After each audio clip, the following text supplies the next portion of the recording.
இரக்க ஆண்டவரின் அன்பு பக்தர்களே, எதிர்காலத்தை குறித்த கவலையோடு இருக்கிறீர்களா? இதோ உங்களுக்கு வழிகாட்டும் இரக்க ஆண்டவரின் வாக்கு உங்களுக்காக.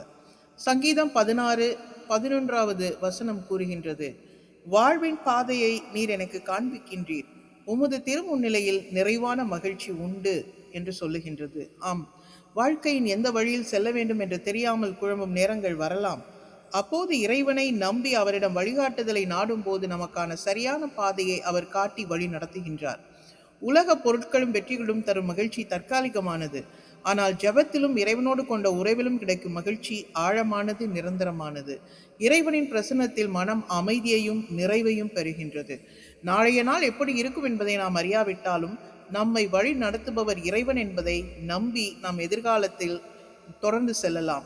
அவரது கரத்தை பற்றி கொண்டு நடக்கும்போது பயம் குறைந்து நம்பிக்கை பெருகி மன மகிழ்ச்சியால் நிறைவுறுகிறது. ஆம், இன்றே நீங்கள் இறைவனுடைய கரத்தை பற்றி கொண்டு அவருடைய வழியில் ஜபத்தோடு நடங்கள். எதிர்காலம், நாளை என்கிற எந்த பயமும் இன்றி எல்லா நாளிலும் மகிழ்ச்சியும் நிறைவையும் பெற்றுக்கொள்வீர்கள். ஆமேன். இறை இரக்கம் போற்றி.